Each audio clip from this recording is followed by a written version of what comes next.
Tatlong probinsyana na dalaga ang dumayo sa syudad ng Maynila para makaahon sa mahirap na buhay.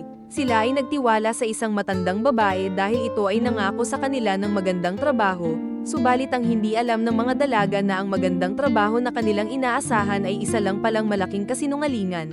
Dahil silang mga inosenteng babae pala ay puwersahang ibubugaw ng matandang babae sa kani-kaninong mga lalaki. Sino ka? Ano kailangan mo? Hindi ka na kaibigan. Kaibigan yan, Jo. Tama na!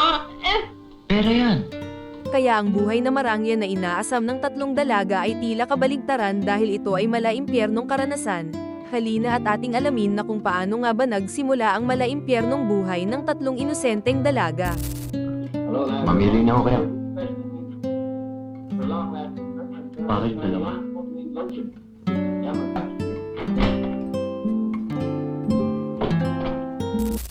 Animoy mga bata ang tatlong dalaga nang makita nila ang malawak na syudad ng Maynila. Kasalukuyan manunuluyan sa bahay ni Mrs. ang magkakaibigan na sina Joy at Lena kasama na rin ang pinakabata sa kanila na si Lynette. Para makaraos sa hirap ng buhay kaya nagtiwala ang tatlo sa matatamis na pangako sa kanila ni Mrs. Ang hindi nila alam na ang pagsama nilang iyon ay magdadala sa kanila ng masalimuot na karanasan. Pagtungo pa lang ng tatlo sa kwarto na kanilang tutuluyan may nakita agad ang dalawa ng isang ginamit ng pangproteksyon ng lalaki, subalit pinaglaruan pa nila ito sa dahilang mga inosente pa nga, kaya si Joy na may karanasan na ang nagsabi sa dalawa na kung para saan nga ba ang kanilang nakita.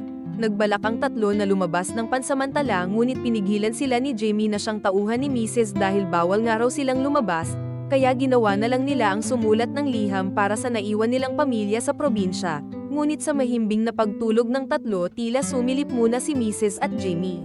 Kikita tayo ng gusto rito. Mga mistisa eh.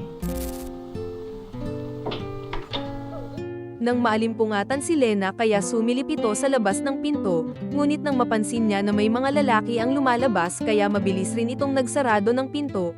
Kinabukasan nagbalak naman ang tatlo na ipapadala sana nila ang liham na kanilang ginawa, ngunit pinigilan sila ni Mrs. at nagsabing ito na lang raw ang magpapadala. Inutusan rin ni Mrs. na magbihis raw si Lena dahil dadalhin na siya nito sa restaurant na pagtatrabahuhan niya. Kaya nang makarating na sila sa lugar ng restaurant agad na pinakilala kay Lena si Estong na siyang magiging boss nito, ngunit ang hindi alam ni Lena na sa mga oras ng pananatili niya doon ay may nag-aabang sa kanyang karahasan, habang dinala naman ni Mrs. si Joy sa isang parlor upang paaayusan niya ito sa dahilang hindi raw nababagay ang ganda ni Joy sa pagiging waitress lang. Dahil ang balak ni Mrs. ay dalhin si Joy sa kanyang bar upang gagawin itong dancer doon, makikilala ni Joy ang bata-bata ni Mrs. na si Alan na siya ring magiging dahilan kung bakit magiging impyerno ang buhay ni Joy. Ano ba pangalan mo? Bakit? Maganda rin pangalan mo. Basta, mami. Samantala habang naiwan naman ng mag-isa si Lynette sa kanilang tinutuluyan na kausap nito ang katulong nila doon, malalaman doon na kaya napadpad ng Manila si Lynette sa dahilang pangarap nitong bilhan ng bagong tricycle ang kanyang ama sa Leyte dahil luma ng araw.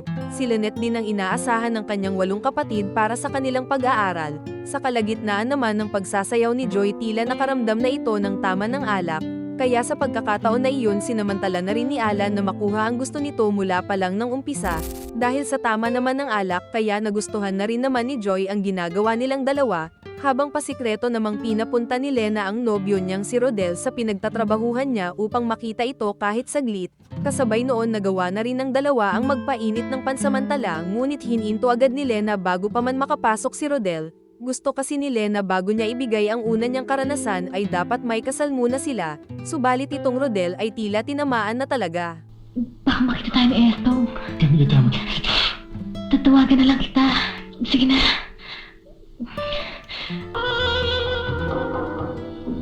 Sa mga ginawang iyon naman ni Lena sinabi ito ni Estong kay Mrs. Kaya todo pakiusap siya dito upang huwag lang matanggal sa trabaho. Subalit sumunod noon sa mahimbing na tulog nito ay walang halinhingan siyang pinagsamantalahan ni Estong.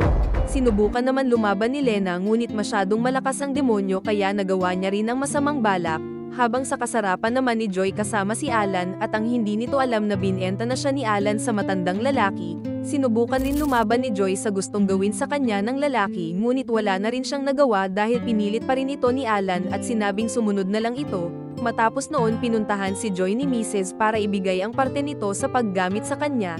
Labis naman nagalit si Joy sa ginawa sa kanyang iyon at nagbanta na sasabihin niya raw ang dalawa sa pulis, subalit binalaan naman ito ni Mrs. na ang huling nagsumbong daw sa kanila ay hindi na muli pang nakita.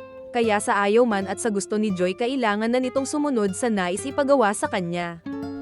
Yan si Mrs. Masama yan pag nagalit. Pero pag nasya naman siya sa'yo, para ka tumama sa sweepstakes. O ano? Kakausapin mo na ba mga kasamahan mo? Pagbalik naman ni Joy sa tinutuluyan nila agad nitong sinabihan si Lynette na kailangan na raw nitong tumakas dahil ayaw ni Joy na matulad sa kanya si Lynette, kaya sa araw ding iyon ay hindi na nag-aksaya pa ng oras ang dalawa at sinubukan na ngang maunang tumakas ni Lynette. Sige, Joy. Sige na.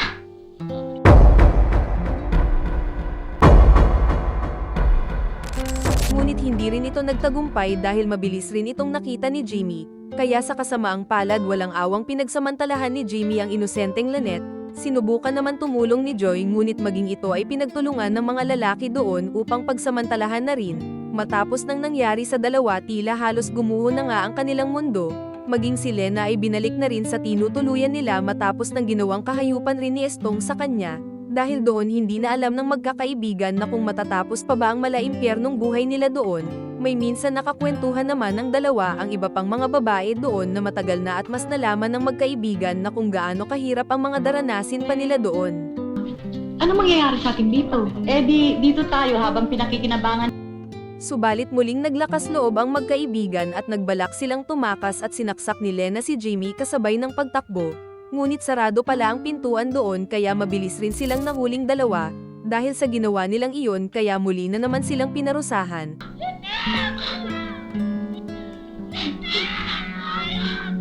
Matapos noon mayroon namang dumating na matandang lalaki doon upang kukuha ito ng magpapasaya sa kanya, at ang malas na babaeng napili naman ni Tanda ay ang kawawang si Lynette.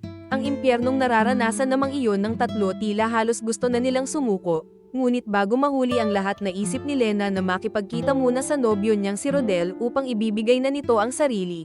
Kaya humingi ng pabor si Joy kay Alan upang matulungan naman nito si Lena na makasama ng pansamantala ang nobyo niyang si Rodel.